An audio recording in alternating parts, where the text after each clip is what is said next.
Buenas tardes, bienvenidas, bienvenidos al panel del cierre de este día eh, del Foro por la Tierra y los Territorios, reexistencias comunitarias y colectivas frente a los extractivismos. Mi nombre es Gustavo Endara, yo soy coordinador de proyectos en la Fundación Friedrich Ebert y la verdad me siento muy honrado de moderar este panel que va a estar muy potente y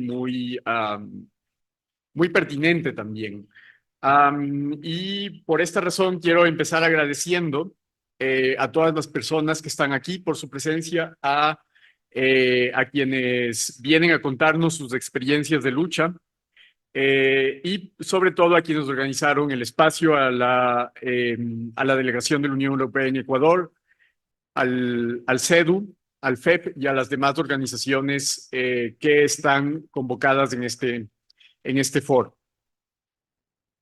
Eh, Deseo destacar también la pertinencia del espacio, ya que las luchas están presentes, las luchas están reconocidas, y si me permiten, también el realce de la pertinencia del espacio se da porque es falso decir, como se pretende actualmente, que la tala de un solo manglar y muchos otros problemas en el país no es un problema nacional, como claramente nos convoca.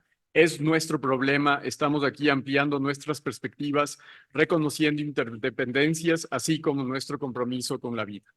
Y es por eso que quiero agradecer a Sofía Segundo y Luis, a quienes voy a presentar brevemente. Sofía Torres es activista de izquierda miembro de Ellas Unidos, es feminista, antiespecista y ecologista, y cinéfila. Ella tiene un muy buen TikTok sobre cine que les recomiendo seguirlo. Segundo Ordóñez es campesino bacalero que fue sometido a formas contemporáneas de esclavitud moderna por la empresa Furukawa Plantaciones C.A. Y en el año pasado fue galardonado con el premio para personas defensoras de derechos humanos en riesgo, ¿sí?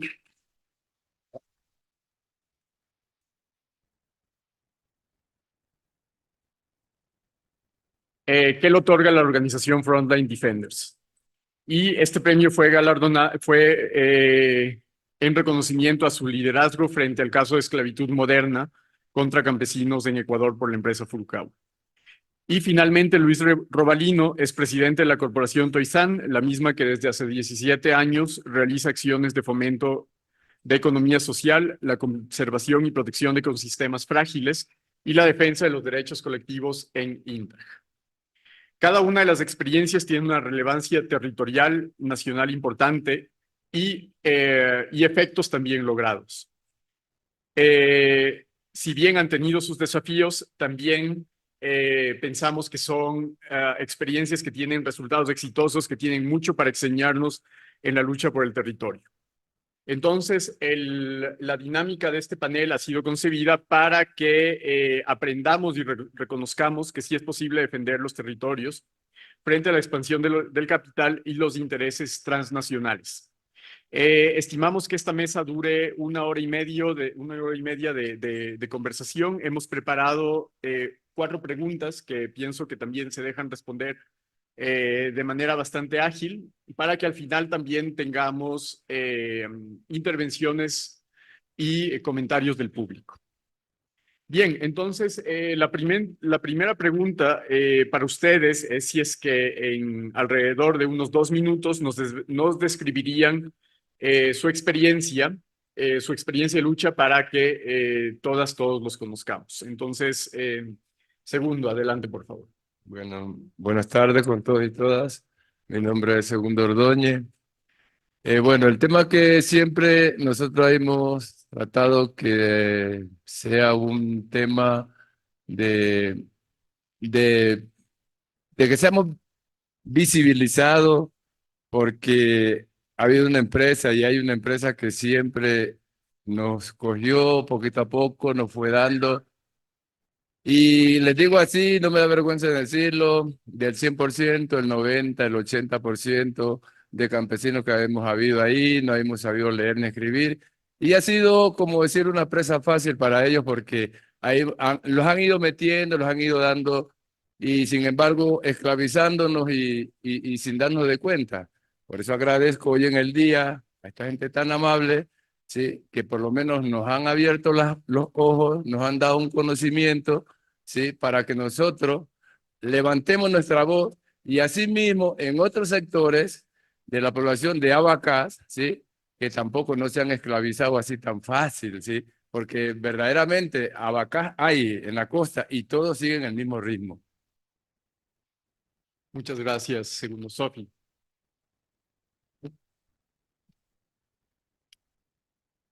Bueno, primero, muy buenas tardes con todos, todas y todes. Para mí es un gran honor poder compartir mesa con Segundo y con Luis.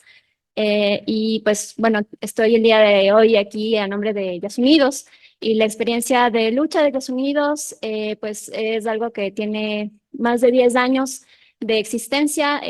Nace el momento en que se decide explotar el bloque 43 en el Parque Nacional Yasuní y nace desde una consulta popular llevada por la ciudadanía, por los jóvenes, por personas en todo el país que decidieron que era fundamental poder proteger un espacio tan especial y tan importante para el Ecuador, pero también para el mundo.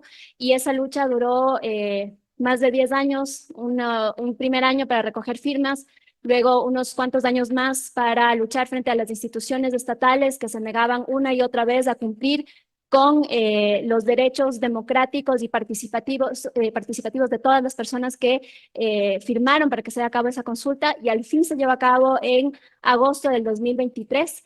Y esa lucha sigue porque, como ustedes saben, el cierre del bloque 43 aún no es una realidad, aunque eso se haya votado a favor con cerca del 60% de la población ecuatoriana. Y quizás aquí un pequeño paréntesis dada una reciente disputa que se dio acerca de la legitimidad de esta consulta. Esta consulta se da y es una lucha nacional porque para que se pueda haber explotado ese bloque se tuvo que declarar de interés nacional porque es un área protegida. Entonces, esto pasó a ser una lucha de todos y todas porque pues se decidió que era un tema de interés nacional y por eso todos y todas votamos el 20 de agosto por esa consulta. Gracias. Un saludo, buena tarde a cada uno de los presentes. Gracias por la oportunidad. Voy a decir infidentemente que por ahí hice algún comentario en el sentido de que me da un poco de tristeza de que nos tocó, digamos, ya en la tarde cuando se ha hablado bastante y hay también cierto cansancio, pero creo que estamos por otro lado animados de que el auditorio todavía está casi repleto y eso siempre es bueno avanzar. Nosotros venimos de la zona de Intag, una zona, digamos, un valle, poblado básicamente por población mestiza, lo que antes se llamaba los colonos, ¿no es cierto?, con una vida contemporánea de no más de 200 años. Obviamente hubieron poblaciones ancestrales en nuestro valle de Intag también, pero la población contemporánea no pasa de 150 200 años. En ese territorio, creo que una de las eh, experiencias interesantes, yo diría, ha sido levantar un proceso de organización social, un proceso de organización productiva y de organización de lucha ambiental y de resistencia, ¿no? En una zona donde no hay tradición socioorganizativa. Entonces, yo creo que es un proceso muy importante. Si bien la Corporación de Organizaciones de INTAC Paisán estamos cumpliendo 17 años, como se decía en el anuncio, en la presentación, pero el próximo enero cumplimos 30 años de proceso, ¿no? Y creo que una de las lecciones muy interesantes que yo diría de alguna forma resume el proceso es que hay que creer en que una pequeña gota que cae que cae en el mar puede hacer una ola gigante, ¿no? Yo recuerdo, y creo que es interesante hacer justicia, el compañero Mesías Córdoba de Salinas de Guaranda fue uno de los primeros en llegar y compartir su experiencia. Y nos decía que un buen día a la Río Tinto Sin le habían dicho que si hasta tal fecha le dieron un ultimátum, ¿no? Si hasta tal fecha no retiraba las maquinarias de ahí, que ellos no se responsabilizaban de lo que iba a pasar. Entonces, eso nos hizo creer a nosotros también de que en el caso de ellos, que era apenas Mesías y apenas un profesor, porque incluido el curita estaban de acuerdo y encantados con la minería, nosotros también lo podíamos.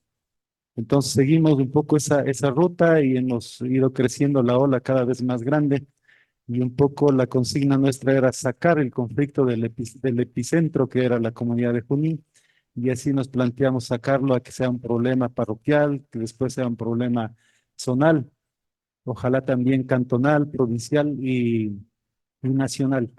Yo creo que a la vuelta de estos casi 30 años es interesante ver que, aunque a veces decimos nos volvemos a ver los mismos rostros, pero creo que es muy interesante y hay que dar mérito de que no es tan así. Es bueno que estemos los mismos rostros, pero sí hay mucha gente que se ha integrado. Yo saludo y felicito y quisiera un aplauso para la CONAIE por haber acogido en su agenda, el anti-extractivismo. Muchas gracias. Gracias también, Luis. Bien, después de esta parte descriptiva, nos gustaría que hablemos un poco más sobre los resultados o el éxito que han tenido sus años de activismo y lucha. ¿Qué es lo más importante que ustedes destacarían dentro de toda esta experiencia que han logrado y los resultados que se han alcanzado? Bueno, como primero, nosotros venimos ya luchando, ya vamos 8 años, lo que es el tema de Furukawa. Ahí hemos ganado siempre la primera instancia, segunda instancia, ahorita estamos en la corte, dándole gracias a Dios, pues la corte tendrá que decidir porque ya imagínense usted, ahorita en el mes de mayo, sí, se hizo, como decir, la audiencia, entonces estamos esperando, pero que salga a favor de nosotros porque hay suficiente prueba como campesinos que somos, como trabajadores, como humillados que hemos sido por una empresa. Le digo sinceramente que aquí recordamos muchas cosas que verdaderamente personas que han sido bien solidarias con nosotros, como decir la CEDU, la CNC, personas que han estado allí con nosotros, ¿sí? Dándonos, ayudándonos una y otra vez. Y no creo que la Corte, ahorita que ya se dan las cosas, también le agradezco mucho también a la ONU que también nos está mandando a decir que ya esto tiene que terminarse, o sea que ya le está exigiendo al gobierno o a la Corte, pero que ya que esta cosa se dé, que ya se termine y que nosotros tenemos que ser reparados como es debido, ¿sí? Una reparación íntegra, ya por los años, porque imagínense, ha habido ahí accidentes, muertes, bueno, un mundo de cosas que si yo me pongo a conversarle la historia de todo, esta noche no alcanzo a conversarle y tiempo sobraría. Y le doy el paso a la compañera para que siga, porque es un tiempito cortito, sí, pero hay mucho que conversar, compañera, sí. Bueno, para esta segunda pregunta, creo que el principal resultado fue haber logrado ganar la consulta y eso, primero, es muy importante decirlo, eso no es un logro de un colectivo, sino que fue un trabajo articulado de muchísimas organizaciones, muchísimas individualidades, un montón de personas. Contamos en la campaña de Ciel Yasuní con más de 2.000 voluntarios a nivel nacional. A veces cuando la gente en las élites no entiende cómo se hacen las cosas sin recursos, porque se hacen sin recursos, es justamente con esta colaboración, con las voluntades, con las personas que se movieron en todo el país. Contamos con personas, con el movimiento indígena, la CONAIE fue una parte fundamental de la campaña y de la consulta, pero también pudimos articular con redes eclesiales que están en contra de la minería y el extractivismo. Articulamos con organizaciones barriales, con organizaciones sociales de costa, sierra, Amazonía. Y creo que ese fue un aprendizaje muy importante para nosotros porque, por supuesto, es un gran logro haber ganado la consulta, pero creo que el mayor logro definitivamente para nosotros como organización fue el aprendizaje de lo que se puede justamente lograr a nivel nacional y a nivel organizativo con ese tipo de articulación. Fue un proceso en el que tuvimos que pensar y sentarnos a conversar con muchísimas personas con las que quizás no necesariamente teníamos todos los acuerdos, pero que llegamos justamente a mínimos. Y esos mínimos, creo que en este momento y en este contexto del que hablaba Gus al inicio, es fundamental.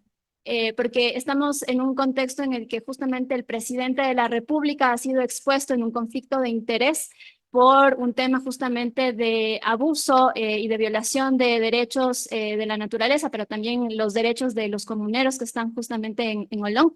Y esto es algo que se repite una y otra vez en los distintos territorios. Lo vimos en Palo Quemado, lo vimos en Las Pampas, lo vimos en Las Naves. Entonces, es este proceso organizativo amplio y diverso y fuerte que es el que ha puesto en el centro justamente la defensa de la vida, que fue la bandera que nos permitió llegar a tantísima gente durante la campaña de la consulta por el sí para proteger el Yasuní. Y sigue siendo, creo, una bandera que para los progresismos y para las izquierdas puede ser quizás la manera de seguir articulando, porque creemos firmemente que esa lucha tiene que darse desde este lado, desde la defensa de la vida, pero la vida digna.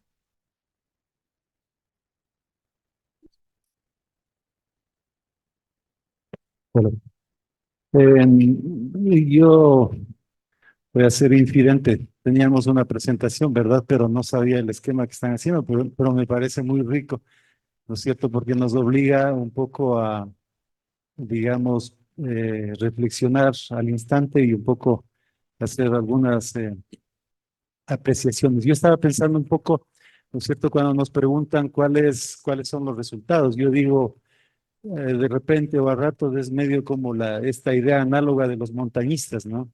Es decir, algunos pensamos que cuando se llegue a la cima, ahí está la felicidad, pero tal vez la felicidad y la satisfacción está en la ruta que vamos caminando. En ese sentido, yo diría que parte de ese caminar es muy importante que se ha ido construyendo un tejido social, digamos. En el caso Cotacachi, en el caso INTA, confluyeron por ahí, por el año 95, 96, confluyó un proceso de levantamiento de organización y lucha social, ambiental en la zona de INTA, con una propuesta también de gobierno local, democrático, participativo en ese entonces, ¿no es cierto? Entonces tejimos esas relaciones a nivel del cantón.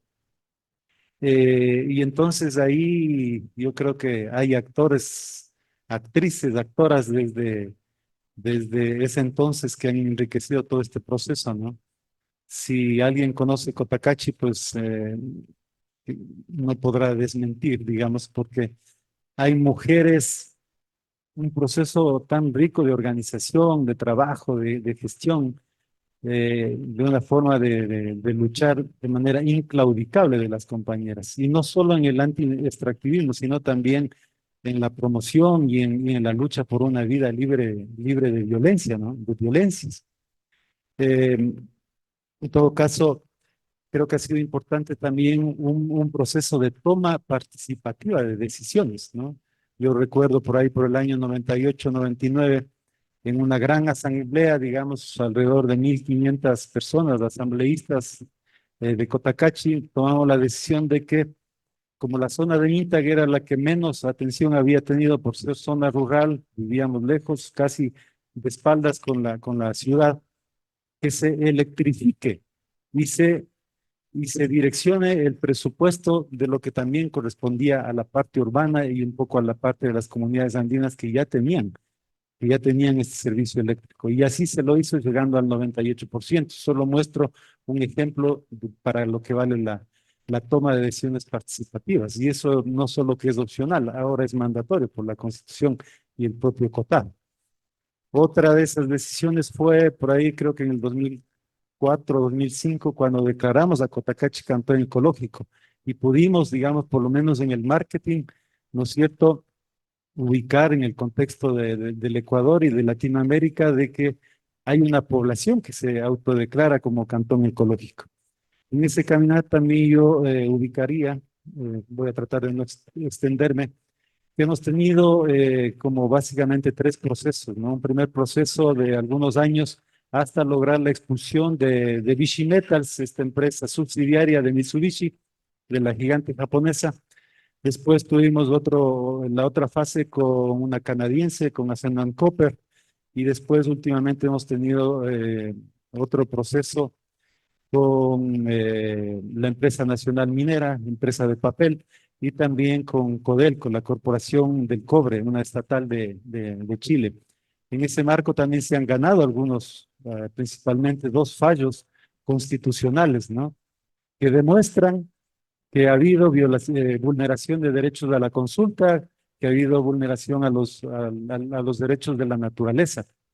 Creo que son avances en este caminar, sin embargo, o sea, no todo está terminado, porque ustedes saben, ahora el presidente Noboa o el títere que está gobernando ahora quiere tumbarse Quinzacocha, la consulta popular, no quiere respetar lo de Yasuní, no quiere respetar la adhesión del Distrito Metropolitano de Quito, de no a la minería en el noroccidente de Pichincha. Entonces, creo que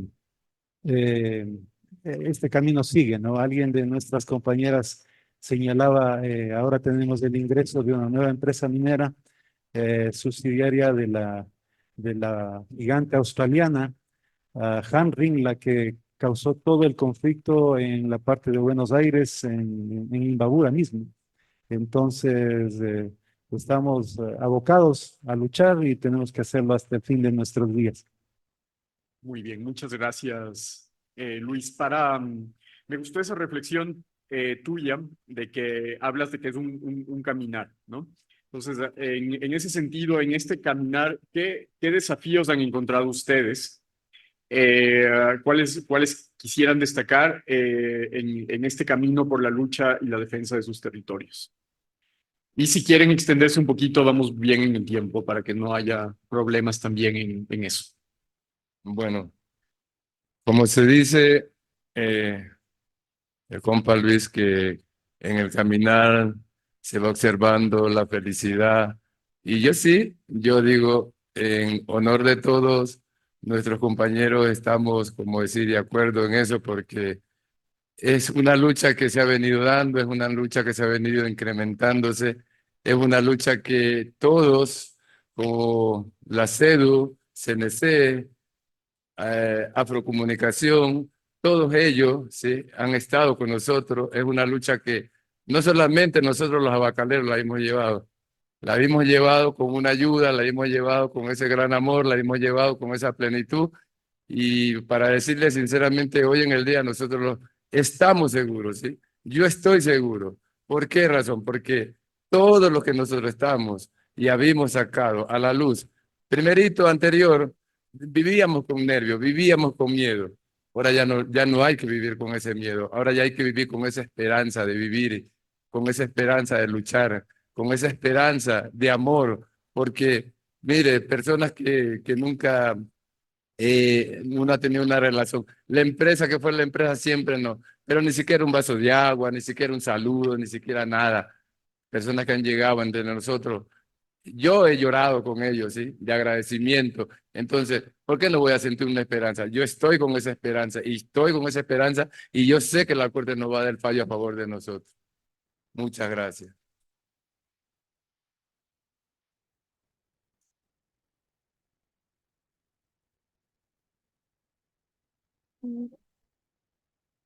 Creo que hubo varios desafíos.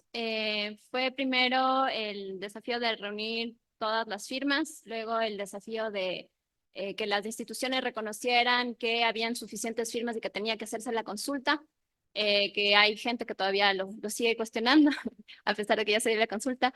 Y concretamente en el caso de la campaña, y que creo que también ha sido un poco el camino que hemos ido tomando, fue el gran desafío de ver primero cómo se abordaba el tema de la defensa de la naturaleza, sabiendo que mediáticamente había este tema de el ecologismo es para hippies y para pelucones, para los aniñados de la floresta. Revisan cualquiera de las publicaciones de Estados Unidos y hay 1000 comentarios de eso.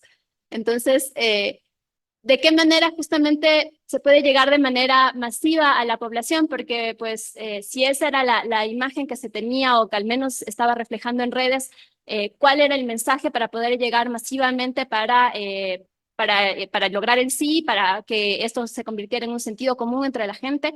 De nuevo, ese fue un camino de ir articulando con distintas organizaciones, de sentarnos con muchísimas personas para que nos dijeran las cosas que les parecieran, les parecieron aciertos y las cosas en las que nos equivocamos, ir aprendiendo en ese intercambio. Pero también fue pensar en torno a un problema, sigue siendo un problema en nuestro país, que es este tema del correísmo y anticorreísmo y el definir absolutamente todo y toda la política alrededor de eso, y de qué manera esto se podía plantear desde una forma distinta, porque claro, el momento en el que había quizás personas que esperaban que se planteara desde una forma absolutamente anticorreísta, porque pues habían los elementos para hacerlo, y quienes pensaban que tal vez tenía que ser lo contrario, nos pareció fundamental justamente superar ese debate, sabiendo que hay muchísimos otros temas, cosas graves e importantes que están sucediendo justamente en el país, y que van mucho más allá de esa dicotomía. De nuevo, estamos enfrentando un proyecto político que nos pone como principal preocupación la seguridad, que ha justificado muchas de las medidas económicas que precarizan y empobrecen a la población, el aumento del IVA, los propios apagones y las consecuencias de lo que eso genera, pues genera mayores problemas justamente para las personas más empobrecidas, y todo eso es consecuencia justamente de este modelo político que estamos viviendo. Y bueno, es justamente plantear un debate alrededor de lo que tenemos que hacer y de lo que tenemos que construir y de la manera en que tenemos que trabajar para ir caminando hacia otro tipo de horizonte, hacia otro tipo de proyecto y de objetivos, porque de nuevo en esta consulta nosotros entendimos que esta defensa de la vida digna pasa por articular con trabajadores y trabajadoras para que tengan condiciones dignas de vida, porque eso es parte también del extractivismo y de la manera en que el capital va acumulando por esa explotación. Es lo mismo con la naturaleza y la manera en cómo se cree que, no sé, hay un montón de arbolitos lindos al lado de mi casa en la que parece que no hay absolutamente nada, entonces no hay ningún problema que se pongan 4 edificios nuevos porque no le pertenecen a nadie, o al menos esa es la lógica de este tipo de poblaciones. Entonces, entender justamente que la naturaleza y los recursos son algo que tenemos que proteger porque son buenos y necesarios para todos, porque el agua es necesaria para todos, porque el aire es necesario para todos, y porque las condiciones dignas y mínimas de vida, materiales para poder justamente sostener la vida, que es lo que nos permite existir en este planeta, es creo que la base de la lucha de muchísimas personas, es la coincidencia que tenemos con feministas, la coincidencia que tenemos con trabajadores, con sindicalistas, con ecologistas. Entonces, sí, eso.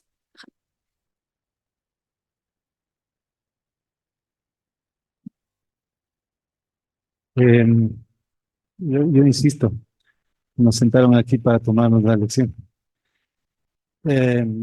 Y creo que es bueno porque obliga a reflexionar, ¿no? Obliga a reflexionar un poco el camino recorrido.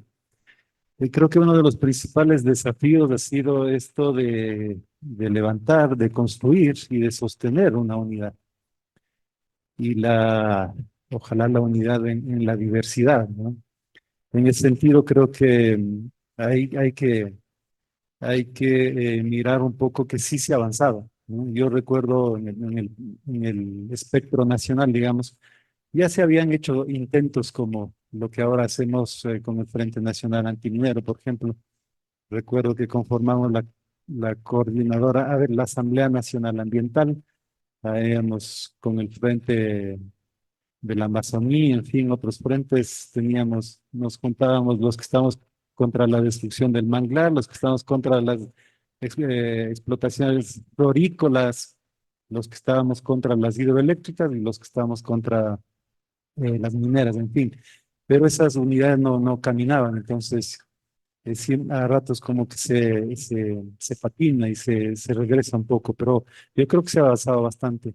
En el caso del norte, hemos conformado el Frente de Resistencia por el Agua y la Vida del Norte, y estamos juntos con Montolivo, aquí están los colegas, con Buenos Aires, con Cahuasquí, con Chical también en la medida de lo posible. Los recursos a veces limitan, pero se camina, se avanza. Y yo mencioné hace un rato a CONAIE, pero no solo con CONAIE también, sino con otras confederaciones. En algunos momentos se trabaja de manera conjunta. Esos desafíos creo que se los ha ido sorteando.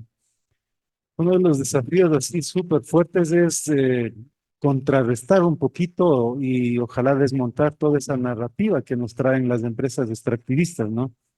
De que el Ecuador es un país de una población pobrecita, casi mendigos, o como algún gobernante decía, mendigos sentados sobre un saco de oro. Cuando uno regresa a ver a cada uno de los territorios y todo este proceso de lucha nos ha permitido visitar muchos de los territorios, entonces yo digo, cuando uno tiene el ego de que la zona de INTAG es de los territorios más productivos, pero cuando va a Palo Quemado, cuando va a Las Pampas, cuando va a Las Naves, cuando va a Loja, a Suay, en fin, todos los rincones del Ecuador tienen una riqueza impresionante, ¿no?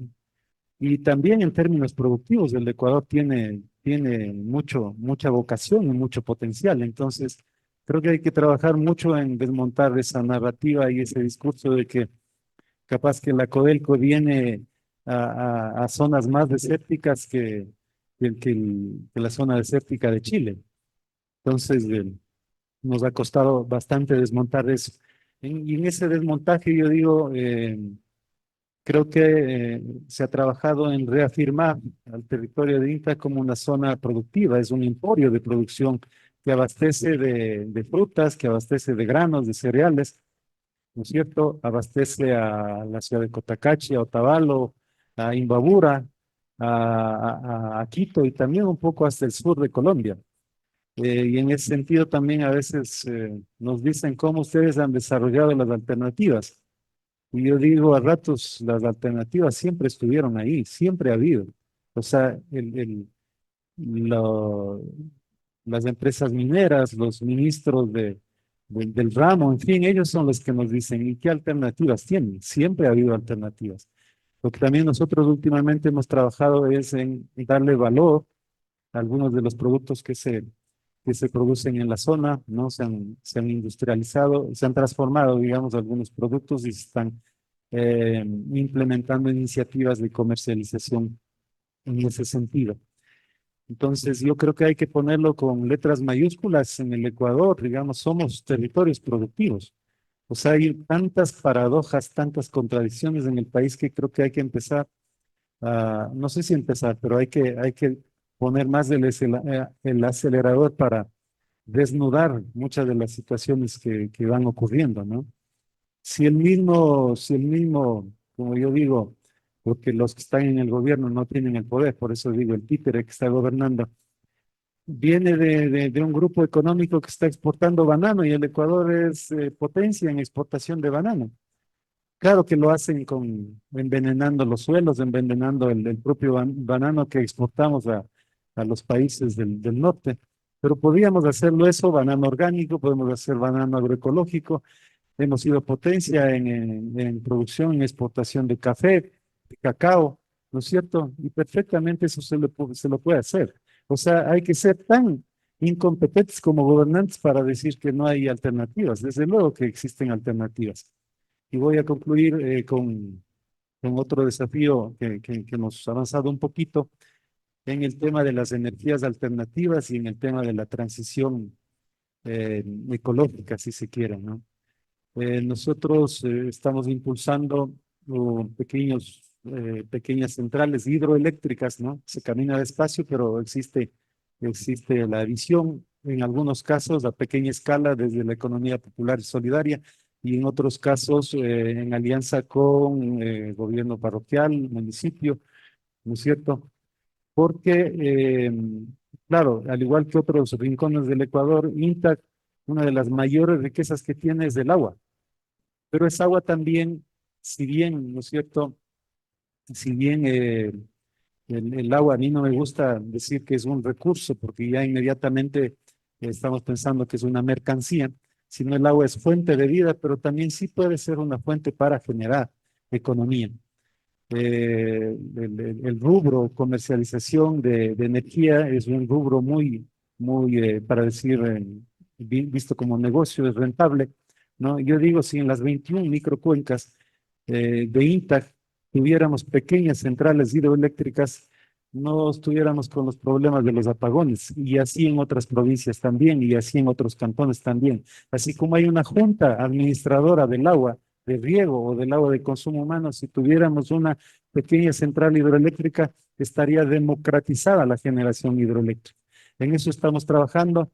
Hemos conformado la primera asociación de generación hidroeléctrica de la economía popular y solidaria del Ecuador, y juntos con la Corporación Toisán conformamos una compañía limitada para generación hidroeléctrica en uno de los 21 ríos que tenemos en la zona. Se llama el río Aguagrún. Pero el potencial está dado ahí, y creo que hay que seguir trabajando en este momento ya con la inversión propia de quienes conforman la asociación. Se compró ya el terreno donde va a instalarse la captación del agua, donde van a ser también los cuartos de máquinas, y estamos esperando los permisos, ¿no?, de uso, aprovechamiento del agua, y también los permisos de operación, y para comercializarlo al mismo sistema interconectado.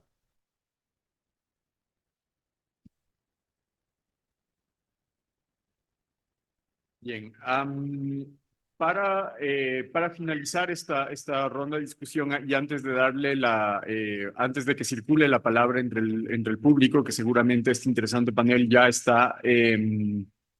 estarán pensando en comentarios y preguntas de ustedes. ¿Cuáles son las recomendaciones que tienen ustedes para otras organizaciones que están luchando en distintos territorios? Y también, si es que quieren mencionarnos algún tropiezo, algún error que no quisieran que otras organizaciones lo repitan. Bueno, en nosotros, digo, como abacaleros que somos, que mejorara el tema del trabajo, que por lo menos todos los días estamos arriesgándolo al peligro, tanto como en el campo, como en una máquina, o como con un machete, o como con un cuchillo, o como la tascada de una serpiente, ¿sí? Entonces mis recomendaciones serían como que el Estado, ¿sí?, se profundice a todas las abacaleras del Ecuador, ¿sí?, a dar una mayor seguridad, porque eso se necesita, a legua se ve eso, ¿sí? Entonces, es una forma de que uno se va a hacer, porque esto no va a terminar, Abacá va a seguir viendo, ¿sí?, y la gente va a seguir trabajando, pero que mejore, ¿sí?, que mejoren los precios, que mejore el sistema de vida, que ya no seamos personas que nos miren a ver, ay no, porque han habido momentos de discriminación para nosotros, y mucho, porque si un hijo de un abacalero iba a una escuela y la profesora le decía, tu papá es abacalero, sí, sí, siéntate allá. Así ha sido. El niño ha llegado a la casa y siempre lo ha dicho, ¿sí? La señorita me hizo sentar atrás porque me preguntó si mi papá era bacalero, ¿sí? Entonces, eso yo se lo pido así de todo corazón, ¿ya? Que eso se dé, que eso se organice, que nos miren a ver que somos seres humanos los que sabemos trabajar esa planta, porque cualquiera no es que tampoco la trabaja esa planta, ¿sí? Una vez que nosotros hemos aprendido, que no desaparezca, no, pero que se forme, que haya una manera de una seguridad, que haya, le digo yo, una póliza de seguro hacia un maquinero, porque ahí es donde tú te trazas la mano, te trazas la pierna, ¿sí?, te trazas los dedos, en un segundo, en un minuto, te descuidaste, se fue la pierna, en un minuto, en un segundo, se te llevaron los dedos. Entonces, esa es la seguridad que yo pidiera, ¿sí?, y que se dé, ¿ya?, y que se conforme, que haya una cláusula, ¿sí?, para que toda bacalero de aquí, del Ecuador, se sienta seguro, porque vaya a mirar a ver, los grandes exportadores viven en una buena casa, en una buena mansión, regocijado de dinero, ¿sí?, cuando sabemos ya que es un producto que llega a Europa y es la materia prima para hacer el billete, el papel moneda. Entonces, ¿por qué nosotros si los cortamos, nos trazamos una pierna, perdemos un dedo, perdemos una vista. ¿Por qué no podemos ser una persona más asegurada que por lo menos hay una póliza? Ah, no, perdí una pierna, sigan adelante, porque por ahí andan varios compañeros, ¿sí? Que están en el mismo tema, perdido la pierna, perdido la mano, perdido los dedos, pero no hay nadie que diga, aquí está esto. Un compañero ha sido mordido de una culebra, por ahí anda también amputada la pierna, tampoco.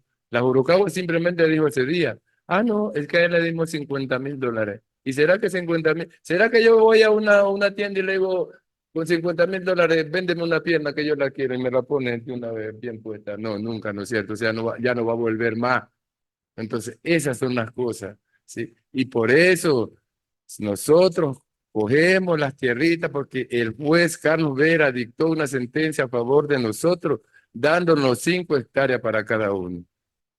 Lo queremos comprometer también con la CNC, que nos ayude, ¿sí? Que sigamos hacia adelante, que no dejemos perder nuestras tierritas, que una vez que ya están dadas, porque yo tengo fe que ya están dadas, ¿sí? Que la CNC siempre esté ahí, que nuestras abogadas siempre estén ahí, vigilándonos, ¿sí? Porque hay mucho que en verdadmente no sabemos ni cómo vamos a caminar, porque no sabemos leer, porque no sabemos ni escribir, ¿sí? Y entonces, ese derecho a la tierra también lo queremos nosotros, porque somos muchos. Y ahora diga usted, ¿de qué vamos a seguir viviendo? ¿Dónde nos vamos a ir? Porque ya en ninguna parte nos van a dar más trabajo. Ya tenemos una edad, por allá anda un compañero, Klinger, 76 años. Ese señor ya no va. Llegó a la edad de 12 años dentro de la empresa, 76 años. 2, 3 años más, un año más, ya no lo vamos a poder ver caminar bien. Entonces, eso sí yo digo, que los jueces se den cuenta, ¿sí? Que la corte, como estuvimos en la audiencia ese día y nos hicieron varias preguntas, que ella, ¿sí? Tome conciencia también, porque también somos seres humanos, ¿sí? Y que se den y que se hagan las cosas, ¿ya? Que salga el fallo a favor de nosotros porque lo necesitamos, porque hay mucha gente, muchos niños. Salir de adentro hacia afuera con que aquel invierno. Si tú quieres poner a estudiar a un niño, tienes que echártelo al hombro, caminar 1 hora y media, que el niño no se te ensucie. ¿Por qué? Porque no hay carro, no hay nada, ¿sí? Entonces, esa es la situación. Una vez que ya el juez Carlos Vera nos dio un fallo a favor de nosotros, con 5 hectáreas, tampoco la vamos a hacer perder. Y queremos seguir trabajando y queremos seguir luchando como campesinos que somos. Entonces, muchísimas gracias, Romelio, por estar con nosotros. Y muchísimas gracias, Cedu, estar con nosotros. Gracias, Afrocomunicación, estar con nosotros. Y también un gran agradecimiento a Frontline Defender, que por lo menos nos dio esta salida y fui reconocido en un país que nunca yo pensé llegar allá. Un premio. Muchas gracias.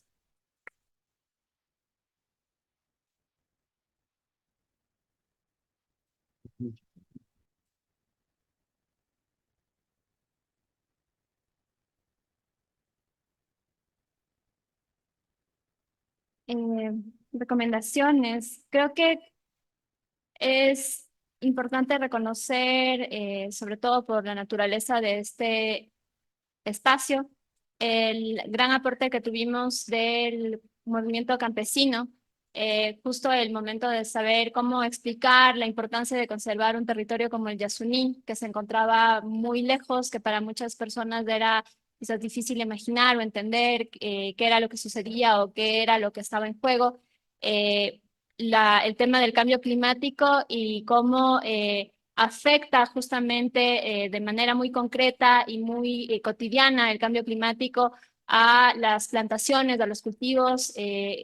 Fue algo que entendimos y aprendimos justamente con el movimiento campesino, que permitió justamente tener esa clave pedagógica para llegar a las personas y decir, la conservación del Yasuní es un aporte al mundo entero por guardar una cantidad de petróleo y de CO2 que no tiene que ser explotado, porque estamos en un momento en el que tiene que conservarse justamente esos recursos para conservar la naturaleza, para conservar la vida, y el saber explicar eso de la manera adecuada y en el contexto ecuatoriano fue algo que se sucedió y fue posible gracias justamente al aprendizaje con el movimiento campesino, en un momento además en el que estaban dándose inundaciones en varios lugares del país, en Esmeraldas, en Manabí, en Guayas, y explicar eso no simplemente como un desastre natural, sino como una consecuencia de la tala de los árboles, de la explotación de petróleo, de la minería, de la destrucción de la naturaleza, de justamente todos estos ecosistemas que permiten regular y que las inundaciones y lo que sucede como supuestamente desastres naturales en realidad no son tal, sino que son consecuencia de la acción humana por la explotación de la naturaleza. De ahí como error que quisiéramos que las demás organizaciones no repitan. Creo que es un error que se repite muchísimo en las organizaciones en general, que es que se sostienen con muchísimo trabajo y con muchísima militancia y con muchísimo cansancio y desgaste. Hay varias organizaciones que seguramente sienten justamente cómo han venido una y otra cosa y sentimos que simplemente estamos respondiendo a ataque tras ataque tras ataque. Entonces, creo que es muy importante justamente tener en cuenta el cuidado de ese tejido organizativo, pero también de las personas que conforman esas organizaciones, de cuidarnos a la interna, porque a veces desesperamos un poco ante un contexto como el que estamos viviendo actualmente, pero también poder pues conservar las fuerzas y la energía para todo lo que pues sigue todavía. Eso.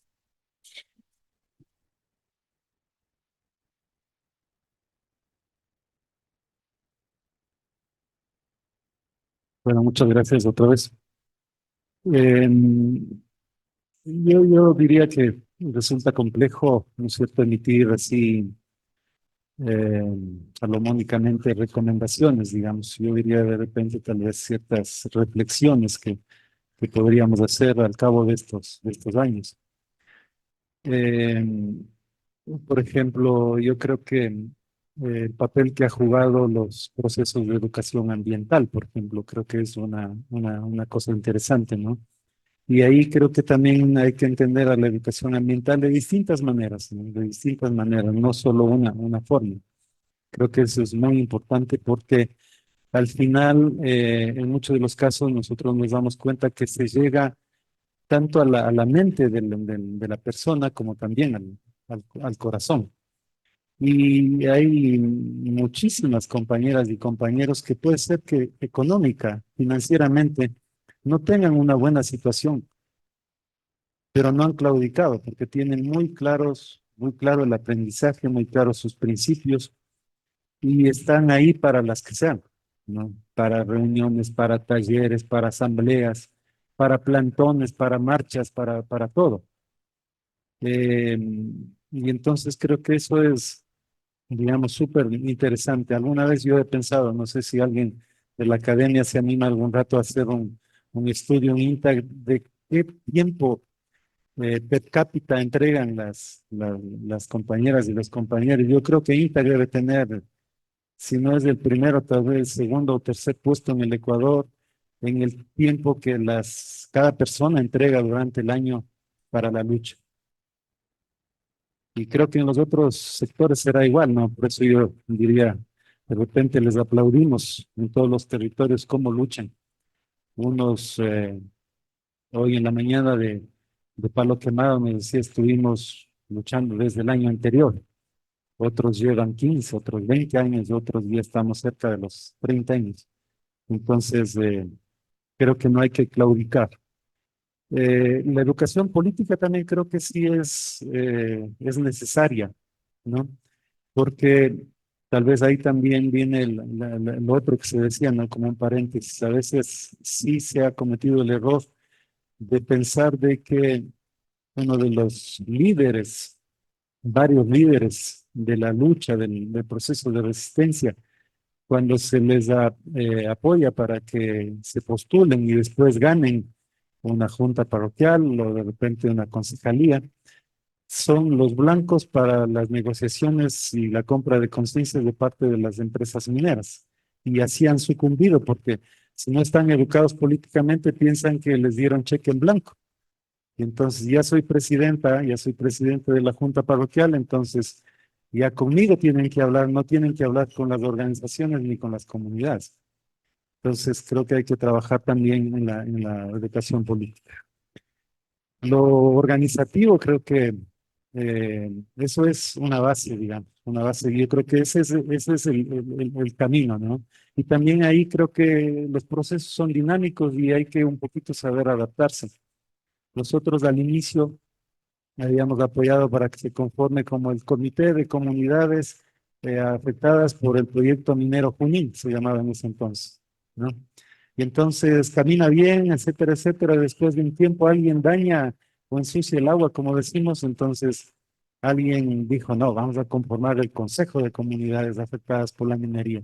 Y entonces vamos nosotros también, al igual que la empresa va mutando, viene en forma de fundación, viene en forma de ministerio, viene en forma de cancillería, viene a ofrecernos 20.000 cosas, ¿no? O se cambian de nombre.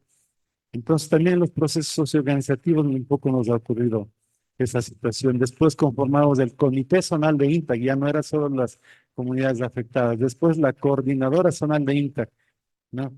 Después ya estábamos anclados y en red con el proceso Cotacachi. Entonces tenemos la Asamblea de Unidad Cantonal de Cotacachi que ha frenteado muchas de las cosas, digamos, evitando de que el conflicto esté en el epicentro, como vi en el caso de Junín. Últimamente también ha habido un proceso interesante de declaratoria de un área de conservación y uso sustentable, ¿no? El ACUS INTA, Toizán, que se llama.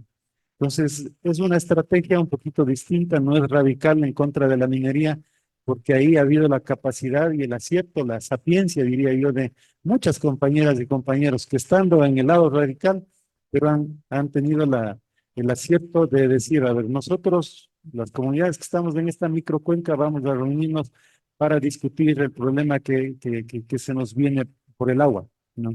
Porque agua tomamos tanto los que no queremos la minería como los que quieren la minería. Inclusive para la propia minería necesitan agua.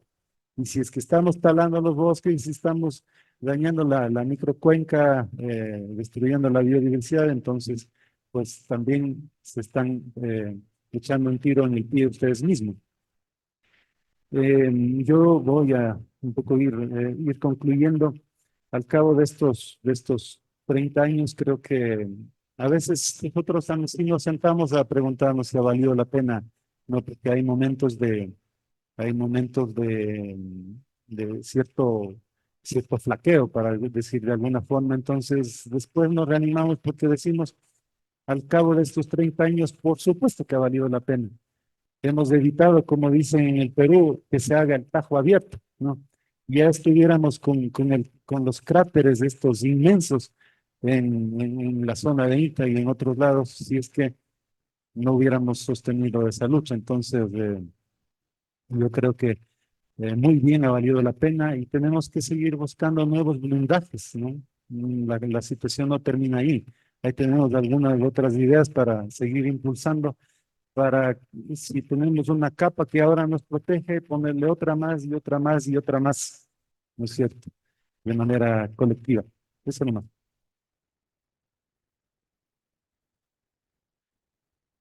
Muy bien, muy bien. Muchísimas gracias, Luis, Sofi y Segundo. Ahora tenemos unos 20 minutos para circular la palabra entre el público. Quienes deseen hacer sus preguntas o comentarios, pueden por favor levantar la mano. Les pasamos el micrófono y lo único que solicitaríamos es que se presenten primero y luego dirijan su pregunta, que sea no tan extensa, por favor. No tan extensa ni tan difícil. Y no tan difícil. Por acá, por favor.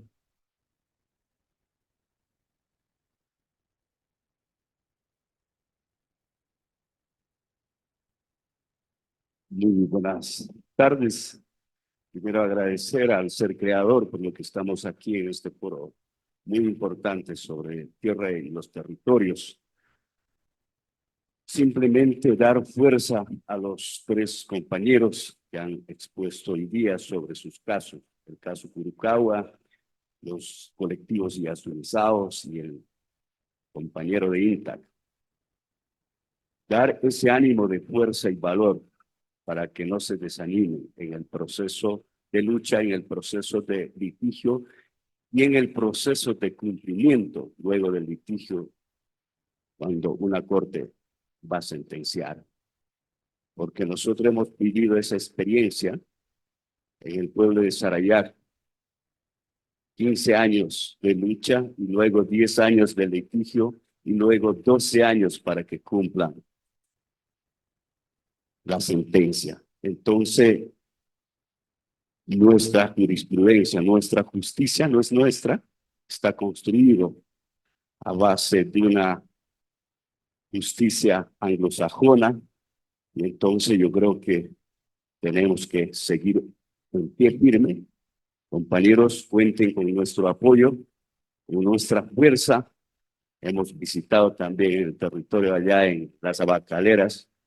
También hemos apoyado al proceso de Yasunizaos, y aquí están los poseedores dueños de allá, los compañeros Guaus, y también a INTA también hemos visitado y todo ese proceso. Así es que fuerza, compañeros, no dobleguemos, seamos más fuertes y que mañana tengamos conclusiones fuertes de este foro entre pueblos y organizaciones y aliados estratégicos que están aquí apoyando. Muchas gracias. Gracias también. Por aquí, Blanca, por favor. Muchas gracias.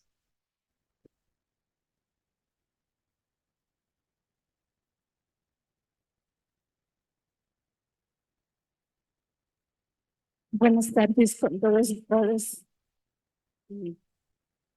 Creo que hay lecciones aprendidas dentro de este proceso. Algunas aparentemente perdidas, pero sin embargo creo que avanzamos. Y coincido mucho con lo que dijo el compañero Luis, de que no siempre uno cree que cuando llega a la cumbre de la montaña ya esa es la ganancia. Lo importante es que caminamos y seguimos viendo, porque también la naturaleza no es solamente recta. Hay que bajar la montaña hasta el fondo del río y luego volver a subir. Y creo que si caminamos así, lo importante es que ya no estamos en la misma montaña. Podemos estar en el fondo, ya a la parte del río para cruzar al otro lado. Entonces, creo que lo oportuno de esto también es que hemos, digo, lecciones aprendidas, porque también dentro de las luchas no es la misma forma con la que hemos luchado. Y de alguna forma nos vamos fortaleciendo desde todos los lados. Quizás ahora el triunfo de la consulta que se dio sobre Yasuní, unos más, unos menos, creo que todos conscientemente se trabajó para que se gane. Pero yo aquí propongo a todos es que, ¿cómo hacemos cumplir? Ya ganamos en la consulta, ya ganamos en las urnas. Somos triunfadores, pero ¿cuál es el siguiente paso? No podemos seguirle diciendo, o sea, al gobierno, ya, sino que creo que ya hay que caminar sobre lo que hemos ganado. Tal vez debe servirnos de paraguas para que desarrollemos la propuesta sobre lo que queremos con esos espacios por los cuales se luchó. Y, por ejemplo, yo les he oído a los compañeros guaraníes que dicen, esta es nuestra casa, porque ahí viven, y van a seguir viviendo y ahí existen. Entonces, ¿cómo hacemos para que también se haga respetar? Pues aquí viene cómo combinamos entre lo que está en la Carta Constitucional, entre lo que formalmente se ganó, ¿no es cierto?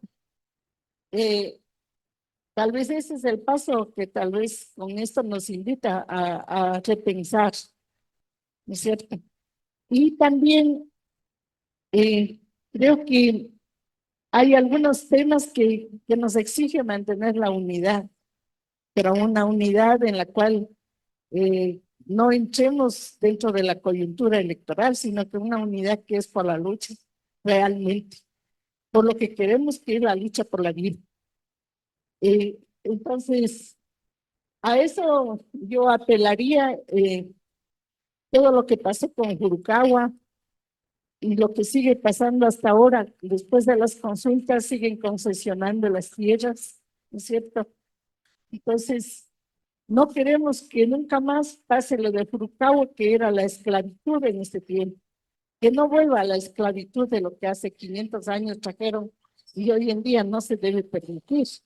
¿No es cierto? Esa esclavitud en la forma de trabajo de esclavos, no, nunca más. Tal vez muchos no conocen lo que fue Jurucagua. Entonces, también es importante conocer de qué se trataba Jurucagua ahora. Y de ahí tengo que felicitar a los compañeros porque batallaron mucho y creo que la victoria de ustedes también es la nuestra, porque no queremos más esclavos, nunca más que exista eso. Y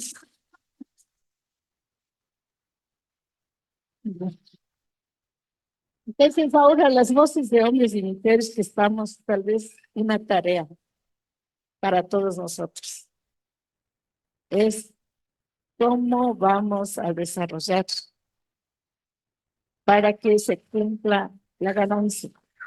Le vamos a dejar en el terreno de aquel que no quiere hacer, le dejamos en el terreno de ellos, tal vez eso se convertiría en un justificativo de la impotencia que podemos sentir para no ganar realmente. Entonces, si ya hemos ganado, hay que ganar el campeonato, pues. No solamente un partido. Nada más, gracias.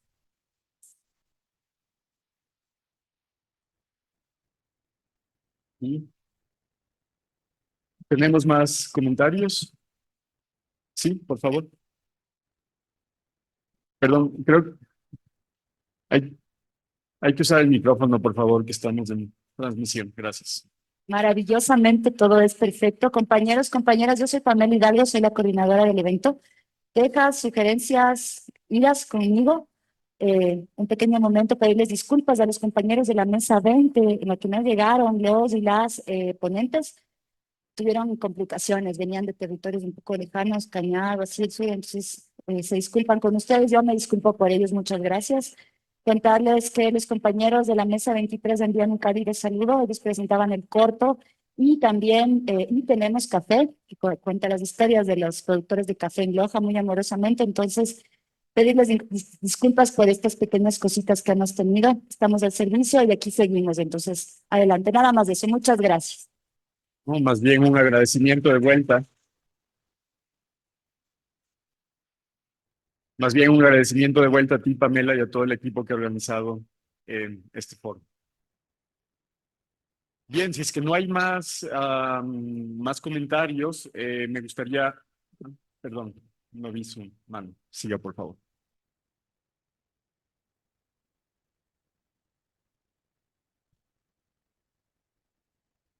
Bueno, mi nombre es Ana Lucila, vengo desde Golondrinas, soy parte del Consejo Cantonal de Mujeres de Cotacachi y muy contenta por la importancia de estos foros, porque de todas maneras no vamos vacíos, algo va quedando en nuestro corazón, en nuestra conciencia.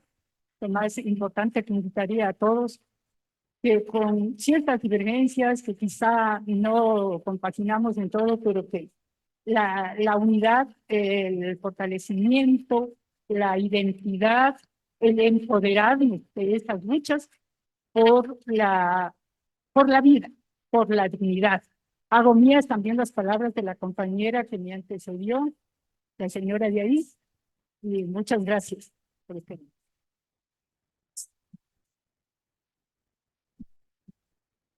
Bien. ¿Alguien más? Bien. Ya vamos a terminar. No sin antes, para terminar la reflexión final, tal vez para hacerme eco de la pregunta de Blanca, que es, ¿qué sigue, no? ¿Cómo afirmar esas ganancias? Como tal vez para invitar a una reflexión final. cuáles son los próximos pasos en sus luchas. Bueno, yo digo un diálogo, un conocimiento, sobre todo hacia la comunidad que uno está, con el compañerismo, hacerles entender y hacerlo. No es que solamente lo entendemos y lo dejamos ahí, sino que ponerlo en práctica, porque usted sabe, la lucha tiene que seguir, la lucha no acaba ahorita. Gracias, señora Blanca. Sí, y sobre todo también que la Corte escuche, sí, escuche, mire, ha observado mucho, hay muchas evidencias, muchísimas evidencias, y yo creo que la justicia cuando llega, llega, ¿sí? Entonces, ya les llegó, porque toda la vida ellos se han lavado las manos, incluso han habido hasta momentos que ha salido de la boca de ellos y ha dicho que los negros no se cansan, los negros son mulares de carga, pero ya llegó la justicia y me regocijo en eso. En estos momentos, así como me dijo un amigo por ahí, cada vez que tú estás, yo mi mente, mi corazón llora por dentro, no nos toca más, porque verdaderamente que son cosas que uno las ha vivido, son cosas que uno las ha sentido, son cosas que chuta. Entonces, comunicar a la comunidad, desarrollar un tema, hacerlo entender a otras comunidades que están por ahí, o por lo menos a otros finqueros, ¿qué digo yo? A otros abacaleros que no, porque que luchemos, que sigamos, que no nos quedemos allí, ¿sí? Entonces, para mí es eso, ya que no nos quedemos de brazos cruzados, porque la lucha, cuando nosotros comenzamos esta, todo el mundo le daba miedo. Gracias a Dios, ahorita ya no, ya estamos firmes. Gracias, señora Blanca, por ese apoyo. Y a todos, a todos.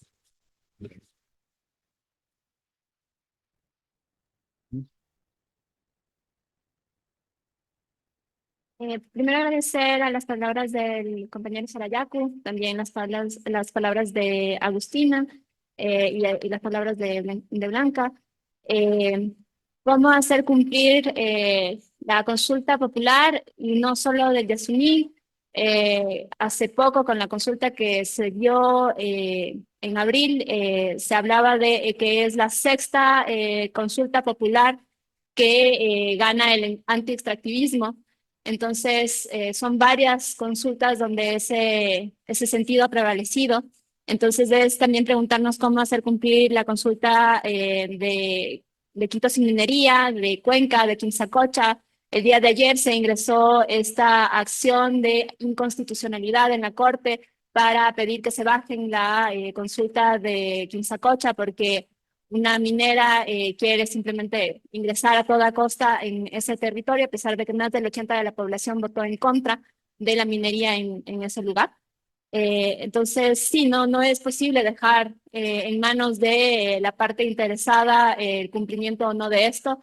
Creo que también vale la pena hablar del decreto que se firmó el día de ayer con presidencia, este decreto ejecutivo en el cual se conforma un comité para el cierre del bloque 43, comité que se conforma después de más de 6 meses en el poder, en el que consecutivamente al gobierno de Lasso no se hizo absolutamente nada y es más, el presidente Noboa dijo muy abiertamente que pretendía incumplir esa voluntad, pretendía buscar la posibilidad de una moratoria y esto no es más que una cortina de humo frente al escándalo que hemos estado presenciando esta semana con lo que se supo de Olón. Entonces, sí, es sostener esa lucha, creo que también evidenciando justamente esas contradicciones, porque creo que también vale la pena recordar que Noboa como candidato quiso hacer eco de la consulta del Yasuní para llegar a un voto joven, como él y muchos otros candidatos lo planteaban, pero que finalmente no había ninguna verdadera intención de respetar esa voluntad popular. Se ve no solamente en el incumplimiento de lo del Yasuní, sino en la manera en cómo se va beneficiando a partir del Estado, a partir de los mecanismos y las instituciones para su único beneficio personal. Entonces, creo que también una manera de poder ir pensando justamente en cómo sostener estas victorias es pensando en cómo estas resistencias locales de las que se habla en este encuentro son también luchas nacionales y son causas que nos corresponden a todos. Hago eco de las palabras de Blanca y de nuevo es un gran honor poder estar aquí junto a Segundo y Luis. Gran admiradora de estas luchas que de nuevo no son solamente locales ni territoriales, son luchas de todos y todas y que nos corresponden y que tenemos que pues apoyar y empujar hacia adelante en esa unidad diversificada que es la que nos permitirá sostener esos procesos.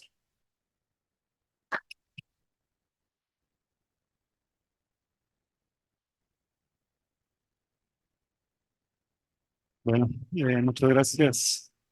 Yo creo que tenemos que aprender bastante del proceso que nos mencionaba el compañero de Sarayaku, ¿no es cierto? En esta parte de cómo afrontar los litigios post sentencias. Porque ahí creo que todavía hay un camino por recorrer. Y desde luego, muchas gracias, igual que decía también nuestra compañera de panel, seguramente estaremos organizando algunos eventos en los que ojalá podamos invitarles y tenerles tanto a compañeros de Sarajevo como también de otros territorios. Recientemente, la semana anterior, tuvimos algunas delegaciones que se desplazaron organizadas bajo el Frente Nacional Antiminera a Macas, ¿no? A respaldar a la estructura organizativa de Domingo Ancuach, ¿no es cierto? Que está también batiéndose contra Lowell's, una empresa minera que, como decimos comúnmente, ha diveteado al anterior dirigente por lo que fue destituido. Yo creo que uno de los temas que hay que seguir trabajando más creo que es en construir opinión pública. Ahora en este evento, en varias de las mesas se ha reclamado que solamente estamos las y los campesinos. Creo que hay excepciones, ¿no es cierto?, de la sociedad urbana, digamos, que está entendiendo de que nos necesitamos mutuamente entre el campo y la ciudad. Entonces hay que construir opinión pública para que nos veamos como aliados, como hermanos, como complementarios. Creo que en los pasillos comentábamos una cosa bien interesante. Habría que estudiar un poquito, habría que indagar un poco qué es lo que pasó cuando logramos revertir estas dos preguntas en esta consulta, ¿no? La del arbitraje y también la del trabajo por horas. Capaz que si pasaban 7, 8 días más, o quién sabe, unas 2 semanas más, lográbamos el no en todas.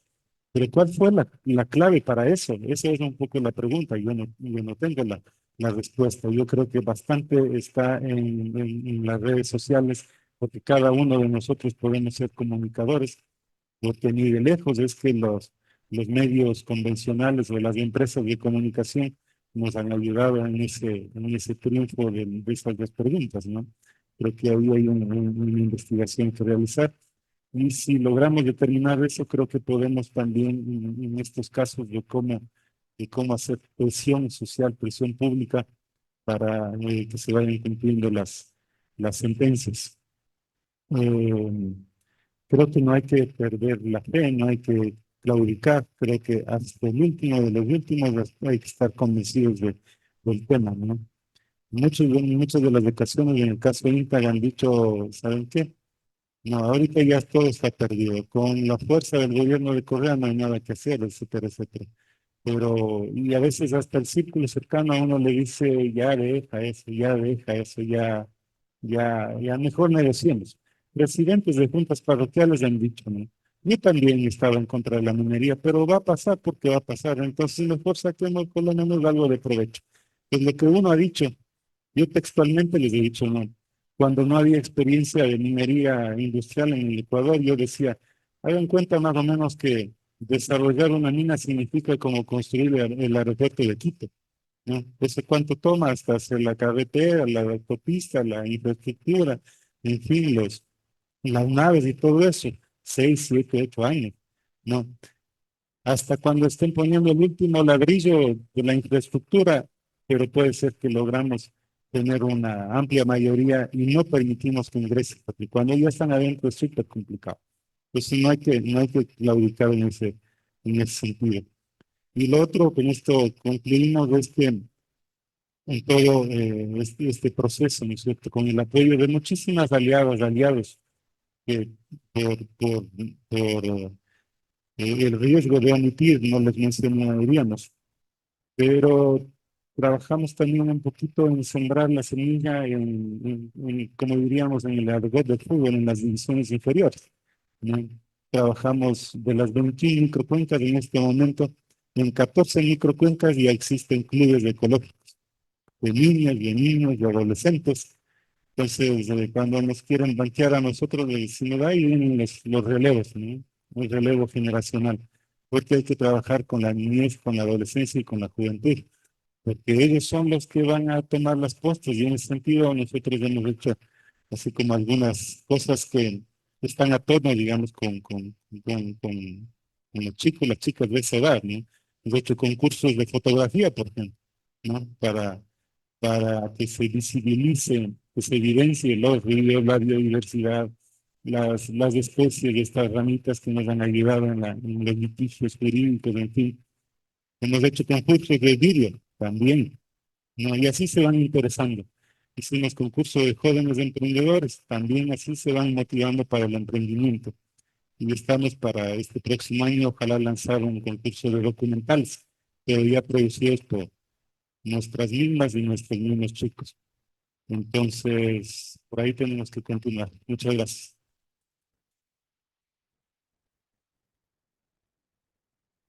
Disculpas, ya tenemos que...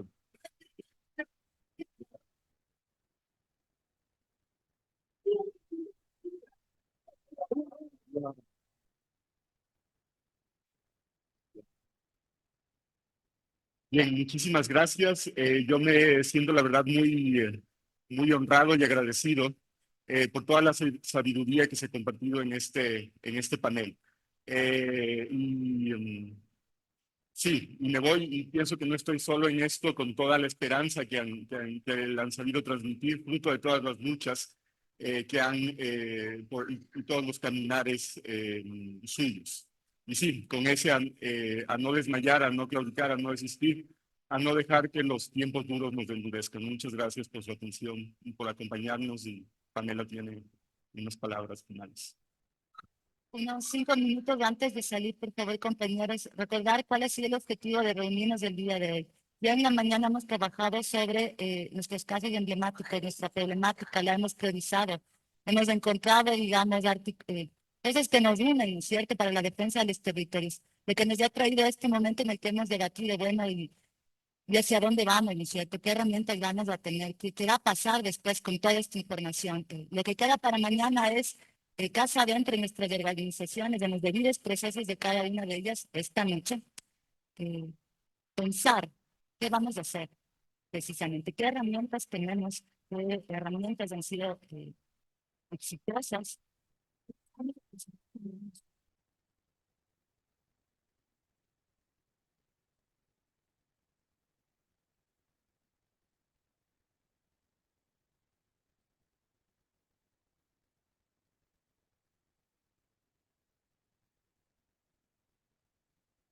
Ser las listas de sus territorios. Les pido que por favor vayan a leer la última hoja de su programa, esta que está en verde. Nos vamos a reunir a las 8 de la mañana con las mismas áreas que ya conocemos y vamos a elegir en qué taller queremos participar de acuerdo al interés que nosotros tengamos y la posibilidad que tengamos de replicarlo en nuestros territorios, ya sea para mejorar el expediente que estamos haciendo, ya sea para digamos, la cobertura, etcétera. Son herramientas prácticas y muy sencillas que compañeras que trabajan también desde las pedagogías no coloniales, desde las pedagogías más bien campesinas y además pedagogos formados también en este espacio del hacer diario de la educación, les van a brindar a ustedes. No solamente desde la teoría, sino desde la práctica. La primera jornada empieza de 8 hasta las 10 de la mañana, en las mismas aulas. Luego tenemos 10 minutos para pasar a la siguiente jornada de talleres, que es de 10 a 12, de 10 a 12 y 10. Y finalmente, una vez que terminamos los talleres, vamos de almuerzo y nos encontramos en estos encuentros regionales. Les pedimos, por favor, compañeros, que asistan a los talleres regionales. Estos talleres van a estar, atención, Amazonía se sigue quedando en este edificio. Costa y Sierra les van a acompañar al edificio de Flaxo Biblioteca. Y van a salir de este edificio y van a cruzar la calle. Vamos a tener quienes les acompañen. En este encuentro regional ustedes van a proponer justamente el debate político. ¿Qué estrategias vamos a hacer? ¿Cómo nos vamos a articular? ¿A qué le vamos a dar fuerza? ¿Qué más hay por hacer? ¿De acuerdo? Y finalmente terminaremos a las 4 de 4 a 8, perdón, de 4 a 6 de la tarde, con esta plenaria, la lectura de todo el trabajo que han venido haciendo los compañeros sistematizadores y moderadores en esta jornada y en la jornada del día de mañana, para tener si no es un documento político, finalmente al menos 1, 2 o 3 acuerdos que nos permitan trabajar articuladamente. Porque como hemos visto, a todos nos atraviesan básicamente los mismos conflictos en diferentes dimensiones y con los mismos tremendos intereses que nos fracturan, que nos violentan y que nos invisibilizan. Dicho esto, compañero, antes de que se vayan, nada más pido que tomen atención al taller 12. El taller 12 va a ser ahora otro, porque la compañera lamentablemente no nos puede acompañar. Va a ser un taller de pedagogías decoloniales con un compañero pedagogo colombiano que ha sido muy amoroso. Iba a ser virtual, pero justamente como es pedagogo, pues que tiene esta capacidad de gestionar el taller virtual. Dicho esto, compañeros, nuevamente gracias por su compañía. Disculparán cualquier cosa y hasta Pagracho, y Paichani, Bienir Samuel, y adelante. Buenas noches.